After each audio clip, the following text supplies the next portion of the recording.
Episódio 28 de 154. Então, 28 dias consecutivos nessa meta de 154 dias de 1 hora de podcast por dia e depois o resumo.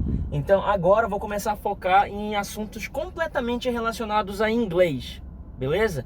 Então, se você não quer seguir coisas relacionadas a inglês, já para de me seguir, porque eu só vou falar de inglês. A partir de agora eu só vou falar de inglês. Inglês. Às vezes vou falar um pouco de música, mas relacionado ao inglês. E às vezes eu vou falar um pouco sobre aprendizagem no geral, porque é importante às vezes ter algumas dicas de aprendizagem no geral. Então, no podcast que eu ouvi hoje, foi sobre a importância da repetição. Mas não a repetição chata, entendeu? Mas a repetição necessária para se falar inglês. Muitas pessoas iniciantes no inglês pensam o seguinte: que tem que ter uma variedade de áudios, variedade de textos, variedade de filmes, variedade de muitas coisas para se aprender inglês. Aí ouve uma única vez ou duas vezes um conteúdo e passa para o próximo. Não é recomendado fazer isso no início. Eu vou comparar com música. Imagina a seguinte situação: alguém que quer aprender a tocar um instrumento musical, não sabe nenhum instrumento musical. Aí ouve uma música uma única vez, ouve duas vezes, já quer tocar aquela música. Não tem como. Tem que ouvir várias vezes e aprender aquela música. E ouvir várias vezes a próxima música e aprender a próxima música. E ouvir várias vezes a terceira música e aprender a terceira música. E assim você começa a criar um acervo de músicas e depois você consegue tocar novas músicas porque você já fez aquilo. O que é aquilo? Você já treinou uma parte de uma música várias vezes.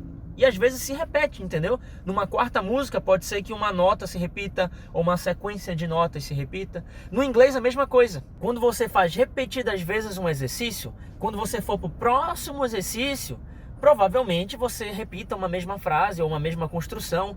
E por isso que é importante você pegar um áudio no início e ouvir tipo 30, 40, 50, 100 vezes. Eu não estou falando que tem que ser 100 vezes consecutivas. Então você ouve várias vezes, por exemplo, 10 minutos de um áudio de 1 minuto na segunda-feira. E na terça-feira você faz a mesma coisa e ouve de novo 10 vezes o áudio de 1 minuto. E na quarta-feira você faz a mesma coisa. Na quinta-feira e na sexta-feira. Então você ouviu 50 vezes aquele áudio no período de uma semana. Você não precisa ouvir 50 vezes no mesmo dia, 50 minutos do mesmo áudio. O que a gente tem que ter em mente? O seguinte: a habilidade de listening é associada ao seu nível de inglês na maioria das vezes. Quando você viaja, é assim que funciona. Você vai ouvir as pessoas para poder respondê-las.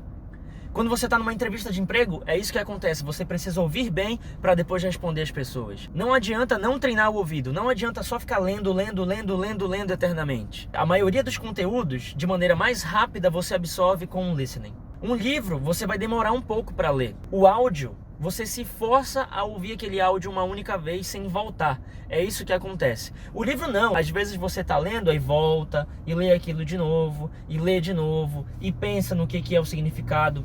O listening não. Você ouve e você tem que prestar muita atenção para poder entender. E você força o seu cérebro a se acostumar com isso. Se você já é um pouco mais avançado no inglês, o que acontece? Se você é um pouco mais avançado, a repetição também é importante, mas de maneira diferente. Uma maneira que não seja chata. Você não vai pegar um conteúdo e ficar ouvindo 30 vezes esse conteúdo se você é avançado. Você pode escutar uma ou duas vezes, beleza, passa para o próximo conteúdo. Mas a repetição do aluno avançado é tipo o seguinte: escolhe uma pessoa e ouve aquela pessoa durante muito tempo. Tipo, passa uma semana ouvindo o conteúdo daquela pessoa. Tony Robbins fala rápido demais no inglês. Então, se você é um aluno avançado, você pode escutar o Tony Robbins falando, e ele fala só sobre um assunto, né? Então, você ouve aquele vocabulário do Tony Robbins. Inclusive, ele fala palavrão pra caramba. Ou então, você pode escolher um professor que fala um pouco mais lento e ouve ele durante uma semana. Tipo, A.J. Hogue é um professor que fala um pouco mais devagar. E essas são algumas dicas sobre repetição no inglês. Mas uma coisa mais poderosa que repetição é antecipação. O que é antecipação? É o princípio que te faz pensar antecipadamente sobre a resposta de alguma coisa. Por exemplo, eu gosto do sotaque britânico. Não preciso completar e você já completou essa frase na mente. Era britânico. Então, se você conseguir estudar aplicando o princípio da antecipação no seu estudo de inglês, você vai aprender muito mais rápido. Você não vai precisar ficar fazendo 100 repetições. O princípio da antecipação, ele te faz repetir menos. E a antecipação é comprovadamente mais poderosa que a repetição. Você pode ficar repetindo uma coisa várias vezes, tudo bem. Mas se você conseguir praticar o princípio da antecipação, cara, você vai longe. E como praticar o princípio da antecipação?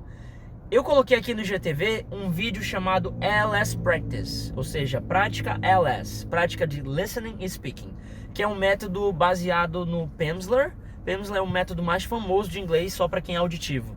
E você se força a responder antecipadamente as perguntas. É o mesmo método que a escola Wizard utiliza para ensinar inglês para os alunos. É um método muito poderoso, eu aprendi muito com esse método. E por isso que eu utilizo ele no meu curso de inglês e utilizo também aqui no GTV, de vez em quando eu posto esse ALS Practice. Então, antecipação é mais poderoso que repetição, mas repetição é importante, entendeu? Quanto mais você repete, mais você internaliza.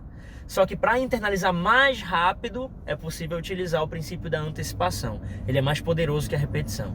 E é isso. Esse foi o nosso papo de hoje no podcast dos podcasts no dia 27... Quer dizer, 27 não. 28 de 154. Eu te vejo no dia 29 e eu vou continuar nessa caminhada aí. Quer dizer, agora vai ser caminhada com corrida e abdominal. E depois de 28 dias eu vou mostrar o resultado. E vai ser bom para a saúde, vai ser bom para o meu corpo, vai ser bom para você que vai aprender conteúdo novo aqui sobre inglês.